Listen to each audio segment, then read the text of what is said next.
Hello दोस्तों, कैसे हैं आप सब लोग। तो दोस्तों आज का हमारा टॉपिक है स्वराज पार्टी।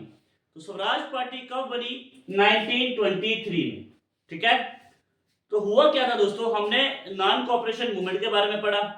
तो गांधी जी ने नॉन कॉपरेशन मूवमेंट को विड्रॉ कर दिया।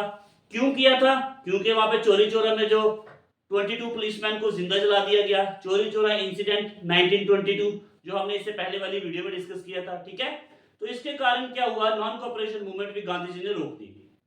तो कुछ लोग थे, वो गांधी जी ने जब नॉन कॉपरेशन मूवमेंट को रोका, वो उनसे खुश नहीं थे, क्योंकि वो चाहते थे कि नॉन कॉपरेशन मूवमेंट जो है वो आगे बढ़े। लेकिन जब वायलेंस हो गया तो गांधी जी वायलेंस नहीं चाहते थे, इसलिए उन्होंने क्या किया, नॉन कॉपरेशन मूवमेंट को रोका। ठीक है।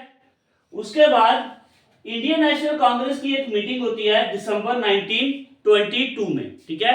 दिसंबर 1922 में इंडियन नेशनल कांग्रेस की एक मीटिंग होती है। तो उस मीटिंग में क्या होता है, इंडियन नेशनल कांग्रेस को दो पार्ट में फिर से वो स्प्लिट हो जाती है। इससे पहले हमने देखा था मॉडरेट और एक्सट्रीमिस्ट सूरो स्प्लिट में, और यहां पर भी क्या होता है, Indian National Congress two part में डिवाइड हो जाती है, टू पार्ट में स्प्लिट हो जाती है। तो कौन से वो पार्ट थे? एक था प्रो चेंजेस, एक था no changes. No changes means दो चेंजेस का मतलब कोई भी चेंज उसमें नहीं होगा, लेकिन प्रो चेंजेस क्या हुआ, उसमें कुछ चेंजेस लाए उन्होंने। ठीक है। सबसे पहले हम बात करते हैं कि प्रो चेंजेस के लीडर कौन थे। सीआर दास, एनसी केलकर, ठीक है, और मोतीलाल नेहरू, ये तीन लीडर थे प्रो चेंजेस के।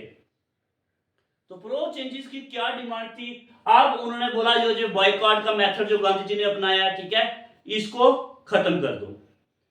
एंट्री, अब उन्होंने बोला कि इंटर इन लेजिस्लेटिव काउंसिल, जो ब्रिटिश गवर्नमेंट की लेजिस्लेटिव काउंसिल है उसमें इंटर करके ब्रिटिश गवर्नमेंट को एक्सपोज करो। जो भी ब्रिटिश गवर्नमेंट इंडिया के खिलाफ जो भी पॉलिसी लगा रही है, ठीक है, जो भी अन्याय कर रही है, उसको एक्सपोज करने का काम किया प्रो चेंजेस के द्वारा। ठीक है। और यही प्रो चेंजेस क्या बनी, स्वराज पार्टी, 1 जनवरी 1923 को। ठीक है। उसके साथ साथ हम नो चेंजेस की अगर हम बात करें, तो नो चेंजेस जो थे डॉक्टर राजेंद्र प्रसाद, सी गोपालाचार्य, ठीक है, तो ये मेंबर थे नो चेंजेस की। ये भी कोई भी चेंज नहीं चाहते थे, ये सेम मेथड जो गांधी जी ने अडॉप्ट किया था बॉयकॉट का, हमने उसकी चीजें नहीं इस्तेमाल करनी ब्रिटिश गवर्नमेंट की, ठीक है, तो उनका गुड्स को इस्तेमाल नहीं करना है। तो ये मेथड जो था ये कंटिन्यू किया किसने, नो चेंजेस ने। और प्रो चेंजेस ने क्या किया, कुछ मॉडिफाई करने के लिए सोचा, कोई चीजें, नई चीजें ऐड की उन्होंने। ठीक है। और ब्रिटिश गवर्नमेंट को एक्सपोज करने का काम किया प्रो चेंजेस ने। ठीक है।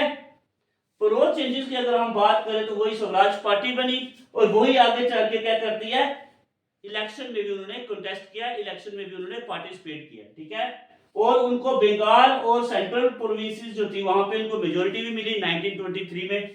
ठीक है। उसके बाद ये प्रो चेंजेस, नो चेंजेस, ये फिर से क्या होते हैं, रीयूनाइट हो जाते हैं, फिर से एक हो जाते हैं। कब? 1930 में। ठीक है। तो ये कंसेप्ट आपको समझ में आ गया होगा। आज हमने क्या पढ़ा, एक से फिर से ओवरव्यू ले लेते हैं एक बार।